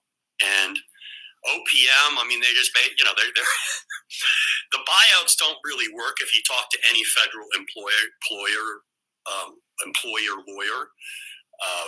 They're not really buyouts. They're basically saying, hey, if you tell us you resign, effective this fall, you can not come to work and hang out, and maybe you can do stuff for us, and then you get your 7 months that you don't have to do very much. And so that's, that's supposed to be severance that they pay, but they can't really authorize severance, which is why they're doing it that way. On the other hand, it's not targeted. The thing is, it's not targeted at any particular element of the federal workforce. They send it out to basically everybody. So you have no idea if people are going to take it, if they trust the government enough to take it. You may get basically the entire, let's just pick an example of a profession, air traffic controllers to quit, which might not be good. I would like air traffic controllers to not quit. Yeah, no, I'd like DOJ to quit. No, but it's totally. I mean, if there are, I'm sure there are many places where government spends money wastefully. But the question is which ones, and deciding which ones. And, they're just being very, very nihilistic about it, in part because there are a lot of people on the right who have basically talked themselves over the decades that since they became so frustrated. This is my theory, and it'll be interesting to see whether you have the same theory. Cutting government is hard because the reason why all these programs are in place is that some people like them. And the fact of the matter is there's very little actual discretionary spending, non-defense discretionary spending to cut. Most of the budget, the federal budget, is defense, which, is kind of important, although maybe not anymore since actually it's more important for now that we're going to seek to invade all foreign countries and take their land away from them, I guess. And then there is the, there's Medicare, Medicaid, and Social Security, the entitlement spending, which, that's the third rail of American politics. The Democrats have demagogued that, and the Republicans pretend it doesn't exist, and they demagogue, so they pretend that there's a lot of things that they can cut in the government, which there really isn't all that much, but there's some, but it's not enough to make a big difference in the percent of your tax dollars and the national debt, that go, it's not going to make a huge dent. So they're just doing this. So what the Republicans then the right became very, very frustrated over decades of not really making that much of a dent in the federal budget and the size and scope of the federal government because people actually want it. And when Republican administrations, including the first Trump administration, came into power, they didn't actually do that much because for that very reason. Now they just basically want to blow everything up nihilistically and just basically make the government not work. And then from Trump's standpoint, Trump doesn't give a shit about policy. All he cares about is making people suffer who he thinks don't like him. The problem is, of course, that a lot of the people who depend on these transfer payments that would be cut, or if they actually went to entitlements and other, there's farm subsidies and whatnot, are actually poor people in red states who voted for Donald Trump. So, it's just a giant mess, and they're overreaching, and they're doing it unlawfully. I mean, there's this whole concept of impoundment. This is the other thing you were talking about. Impoundment. It's not, they don't have a legal basis to do it, and yet they're basically, they're basically threatening to cut anything they want without congressional authorization. In other words, things that have been already authorized by Congress, they're saying, well, we're not going to spend money on that, but that's not actually lawful. President Nixon tried to do that in the early 70s, and Congress responded with the Impoundment Control Act of 1972. This is no. If we say you have to spend money, executive branch, you have to spend it, unless it says that in the Constitution. Well, it says it in the law, and the Constitution says that laws are laws, and that Congress has the power of spending. So if the law says the power of the purse, if the law says the executive branch shall spend X, then the president, who actually takes an oath to enforce and follow the laws of the United States, has to obey that. So if you have to spend the money, if it says you spend the money, you spend the money. Now, the Impoundment Control Act said there would be created circumstances where the president could impound money or rescind spending or delay spending. But it created very specific circumstances where the president could do that, and very specific methods by which the president would have to justify it, none of which this administration seems willing to comply with. So, and then even before the Impoundment Control Act, even before the Impoundment Control Act took effect, or it wasn't really involved in this case, there was a case in 1974 in the Supreme Court called Train versus, I think, City of New York, Train versus United States, where an attempt by the Nixon administration to rescind spending or to stop spending went up to the Supreme Court, and the Supreme Court 9-0 in an opinion written by Justice White, who was relatively conservative, and joined by Chief Justice Berger, who was was pretty conservative for his time, and Justice Rehnquist was way ahead of his time. They read the statute and they unanimously said, look, if the statute says you have to spend money, you have to spend money. And we looking at this statute, and Nixon administration had no power to withhold this. And so basically that's the law, even without Congress's specific guidance or mandatory guidance in the Impoundment Control Act. So there's basically not a leg for them to stand on. So then what happens this week, as I understand it, is that some yo-yo lawyer, actually he's very prominent in conservative and FedSoc circles, a guy named Mark Paletta, who's basically the general counsel in, I guess, OMB or something like that, writes some freaking memo that basically says that, Blunderbuss says that, all grant money or all spend, that basically is frozen until we can figure out what we really want to cut or something like that. I don't know the precise language. And basically trillions of dollars in spending, including to Medicare. Hey, buddy. Well, I'm just sitting here eating crackers.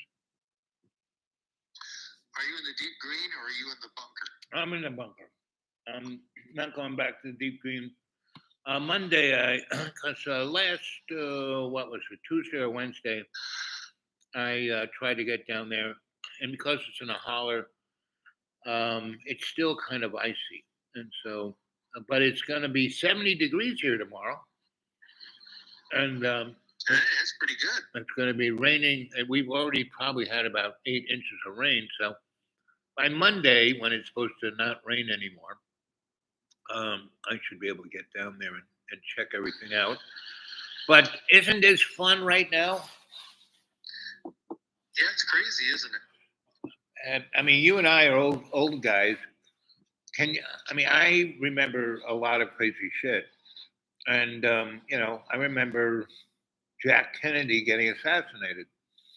I remember the Vietnam War and sitting on the floor in Bridgeton, Maine, at my girlfriend's house with her family, and we're watching the riots in Chicago during the convention, and my girlfriend's father was a war hero. He flew 40 missions in a B-17 over Germany.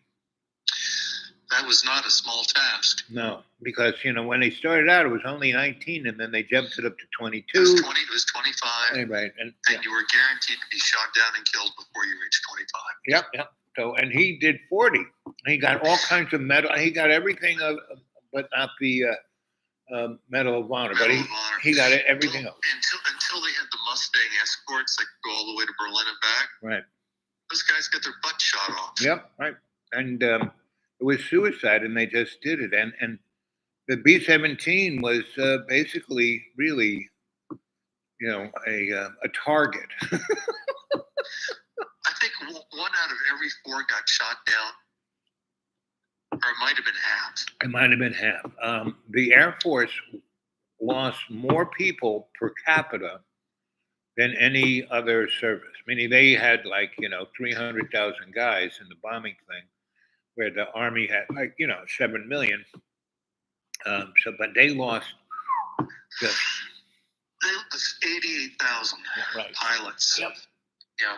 So there I am, and here he is, and he looks better than John Wayne. I mean, and his wife was English, so she's this really cute thing, and they got 3 girls, and the youngest one is my girlfriend, and I hitchhiked up to Maine to be with her that summer, I just left a note on my pillow to my parents saying, "I'm not running away. I just need to take a vacation from you." And I went up there. And then when I got there, it was about 4 a.m, and I fell asleep on the front porch of their house in Bridgeton, Maine. And he came out, and I was like like a dog in front, and he didn't see me, and he hit me in the head with the door. And he looked, "Oh, Al, how you doing? Come in. Here, let me make you breakfast." And not like, "What are you doing here?" Blah, blah, blah, And it's not like I sent them a postcard saying, "Oh, I'm going to be up there soon." And he goes, "Your parents know where you are?" And I said, "Nope." I left him a note saying that I was taking a vacation. He goes, "Well, there's a phone. Call your parents." I did. And I said, "Hey, I want you to talk to this guy." And I handed him the phone. "Hi there. I'm Mr. And I've known your son since last summer, and he's in love with my daughter, and they've been having a great," and my parents had no idea of any of this, right? And he goes, "And I really, love your son because he's really hard worker, and I got a lot of things for him to fix. So I'd be glad to have him here for the summer, and don't worry about him. I got it covered. I'll make sure he gets back when he needs to go back to school." Click, and that was that. He was a good guy. He was beyond a good guy. And so we're watching that, and he and his wife, all they did was read books, have sex, run. They had a lot of different little businesses, and they had 3 daughters. And so he was well versed on everything because he had gotten up to be a bird colonel. He survived that much. He was so. He knew he still had friends in the Air Force, still had a lot of connections. Everybody wanted him to run for office, but he said, "Forget about it. I'm not doing that." And so anyway, so every time I see craziness like this, and what's going on is so staged. This isn't just them. They basically are pushing the country over the cliff. and we are going to have a monarchy. It's bizarre. Yep. Did you ever see the 1956 version of 1984? It was in black and white and shot in England. I can't remember if I did or not, Al. Yeah, go on YouTube and see it because it is exactly where we're going. Yeah. And it really is. It's like Big Brother looks just like what's his name?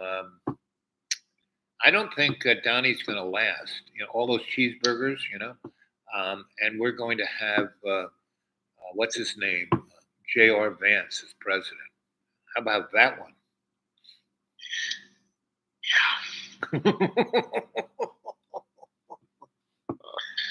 Well, when this whole thing began, I told people, I said, he should select as his running mate RFK. Right.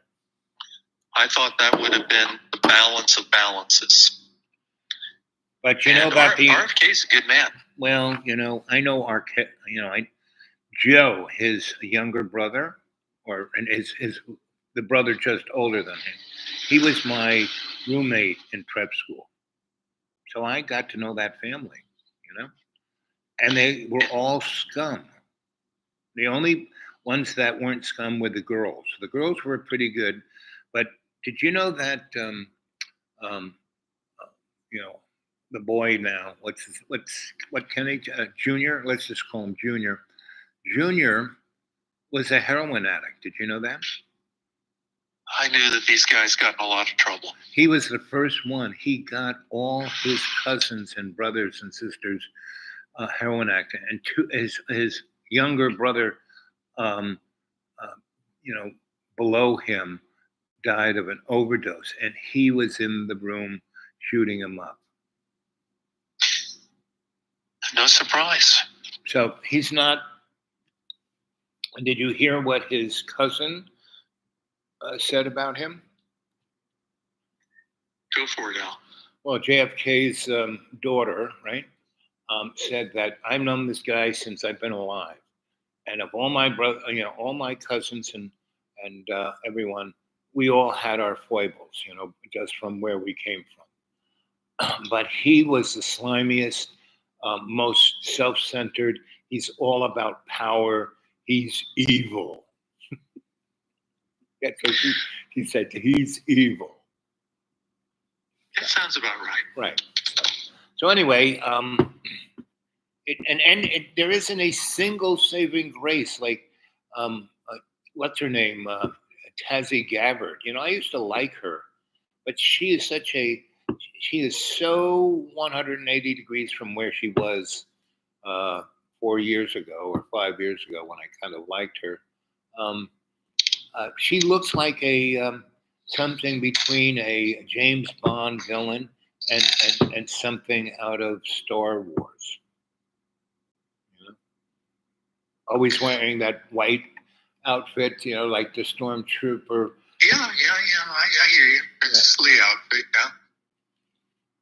I mean, all of this stuff is so fake. It is so scripted. It is so out of central casting. You would think that somebody in the general public would notice this. And look how the Democrats are dealing with it. Forget about it. They're in on it too. They are so useless that all they had to do was say, "Hey, do you remember the pandemic?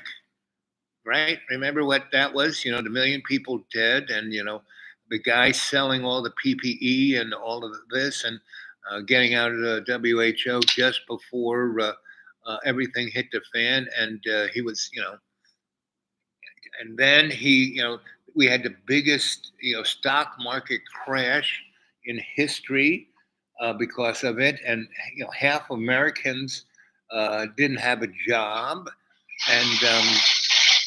and then we came in power. Yeah, we spent a lot of money to jack the economy up so everyone could get a job and get to work. But it was only 9% inflation, not 36. 40%. Yeah, right. For Jimmy Carter. So, and then it came down, and now it's down at 2.4. And they had just said that instead of just going on and on and on about, this is existential, they're crazy. It's like, and all the people in the media who are constantly going on about him being a fascist, it's like when the boy cries wolf all the time. They keep calling him that when he really does pull the cord on it. No one's, oh, it's just being Donnie. So me, I'm up here. I'm happy as a clam. It's no big deal. Spring will be here soon, and I will be in the deep green, and I'll be eating dandelions and burdock and mushrooms, and it'll be fine. I hear you. Well, we're here. We're digging out from last week. Do you still have snow around? There was a little bit yesterday. I'd have to look. There might be something on the side. If there is, it's very, very small.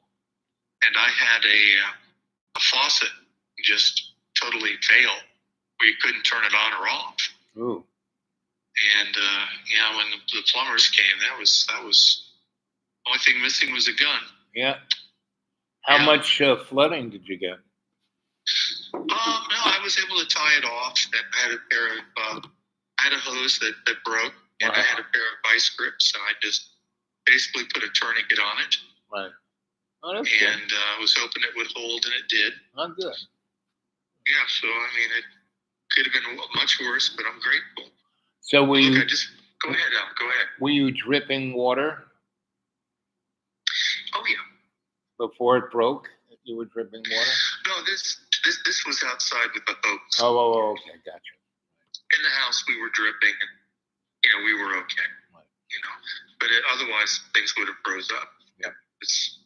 It was pretty darn cold here. Yeah. Yeah, but we're doing okay. I spent time with Mom today, and That's good. She's declining, and I'm doing everything I can. Just like what you did with your parents. Yeah, you just have to be there in the moment. So I go over to a bunch of old people and go see them. And what's really upsetting is, so yesterday I saw two different old people, and they were watching the airplane crash, right? And Donnie blaming it on diversity. It's like, what? Well, Army aviation's not the same. No. And I'm sure that's, I'm sure the guy was maybe 100 feet higher than he should have been, and he's probably 200 feet more over the river, because I was watching the thing. Yeah, I mean, none of this makes any sense. No, it really doesn't. You got a jet, right? And you got a helicopter, right? And that helicopter, I mean, you can maneuver in a helicopter, and you got this huge jet coming at you. Right. It's just like, what in the hell are you thinking? And the other side of the coin is all of these were set parameters, meaning that jet, he is coming in for, there is no stopping him. He is on a set trajectory. You know what it is. And for that helicopter to come right into that line. And the one thing that I saw earlier today that was quite interesting, they dug up the data recorder. Black boxes? No, the data recorder from every airplane is constantly beeping data. Transponder? Yeah, the transponder, right? So they both had transponders. They were both on. And the airport and the FAA received all that data. And both had their transponders were beeping collision avoidance 10 seconds before it happened. They had 10 seconds. And in a helicopter, a Black Hawk is like a Porsche. Man, that sucker can turn on a dime. Al, did I lose you? No, I'm still here. I'm here. Okay. I'm here. Yeah, the signal's bad. We'll probably have to pick this up. Okay? Right. But anyway, But, it was just a horrible thing to happen. right. And more horrible things are right now, A friend of mine called me up and said that all of the federal data, websites have gone dark. All the federal websites, websites like for the weather, websites for research, websites for virtually everything has gone dark. Yeah, 18 days. Oh my God. But, all right. I'll tell you what, we'll pick this up, okay? I love you, God bless buddy. You have a good night. But the Al. most important thing is your family and your mom and your own self-love. That, and I keep telling everyone that none of this yet matters. What matters is that in every day and every way, we take the piece of the earth and make it stronger by our commitment to be our best in the moment. I mean, you do a great job at that. Well, I've learned a lot of things from you, Al, and I do appreciate you being the minister of fun. Yeah, baby. Okay, handsome. I'll talk to you soon. Okay, good night, buddy. I love you. Yep. Okay. So that's more like bringing it home, bringing it down, because that's LG, lucky guy. That guy, I met him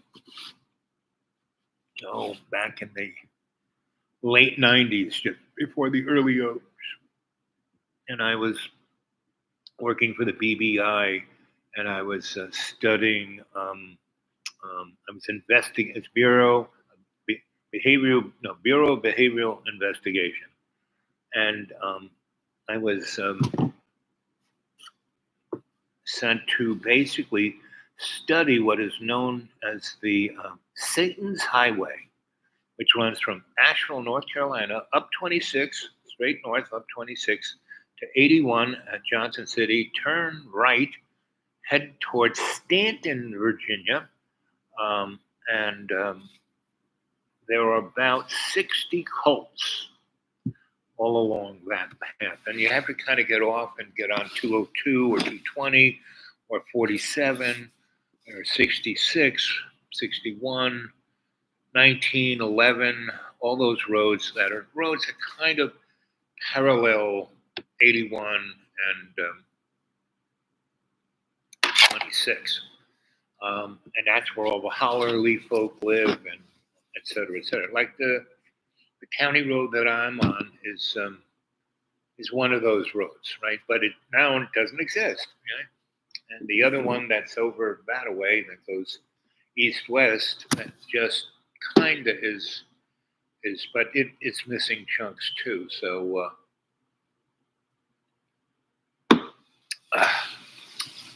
but anyway, so up near the Peaks of Otter, which is right near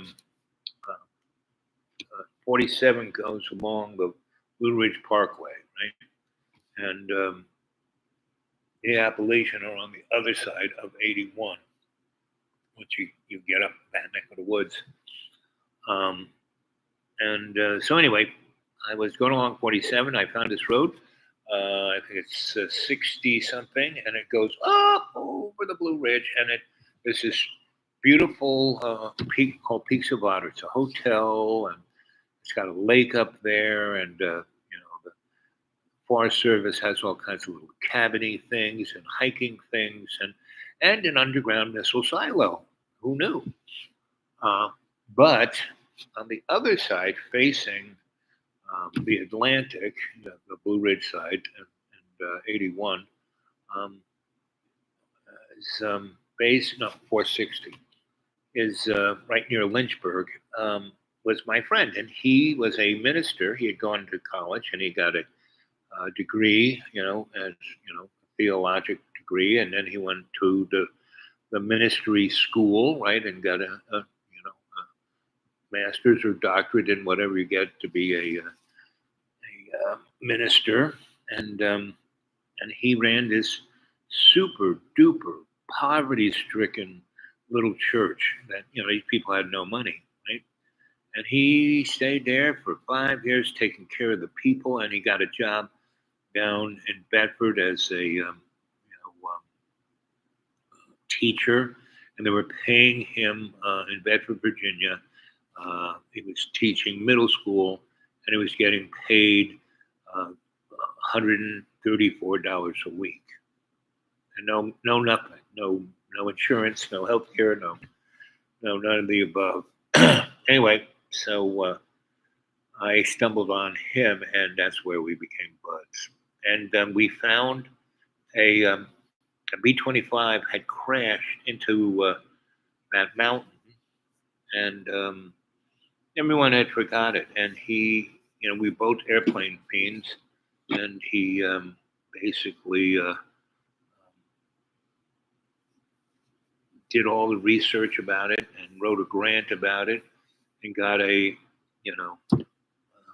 commemorate, got the state of Virginia and the Defense Department to put a thing there and got the families and, got chunks of their bodies because they never found the bodies. Anyway, so that's the kind of guy he is. And then 9/11 happened. He joined the Marines to be a pastor. Right? And he, instead of staying in the background eating roast beef with the generals, he was out there in the field with the guys. Right? And then he got shot, and then he joined the army as a soldier, and then he got shot again.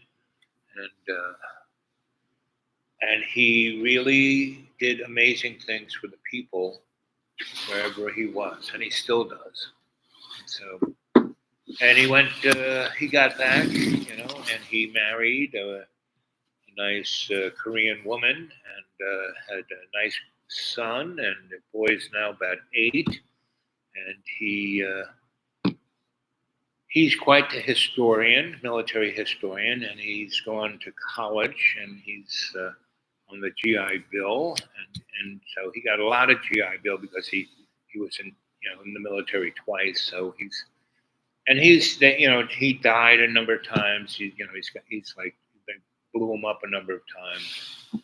And he should have gotten out of there as a colonel, but he was just a captain because he basically was always doing the right thing. And in the military, that's the best way to get it. So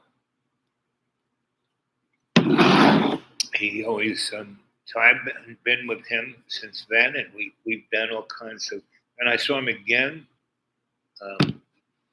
when he got back, and he was like, just beat up, and he lived in a, I had a school bus and he had a RV, and we had them both parked in, like a 7-Eleven parking lot, and that was kind of interesting. The Titans, that's what we were. We were the Titans, and so we had, that was some of the hardest times. We were both living in these things, and it's like 20 degrees below zero and no heat. I'll get him to talk about that next time we're on the show.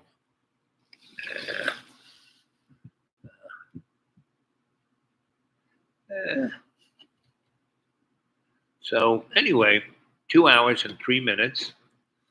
Anybody got anything interesting to say? Oh, dark journalist. I'll go back to that. I'm going to see if I can do this. Hold on a second here.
Hey, there I'm back.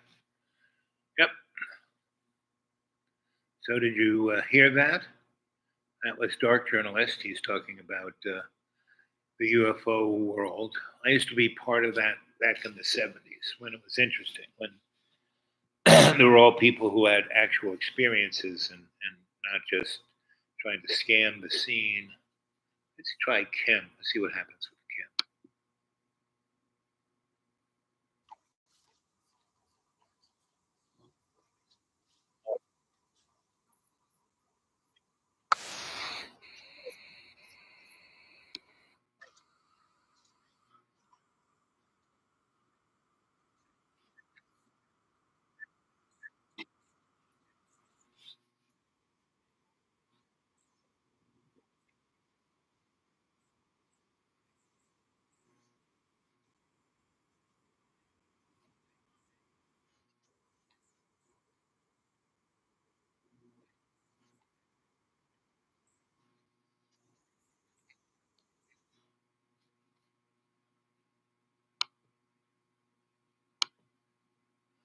Well, I'm back again. I don't know if any of that got on there, but I think I'm going to I'm going to leave appropriately. And what time is it? Oh, 9:30-ish. I want to at least get some kind of sleep. Yeah, people left. Okay, catch you later, guys.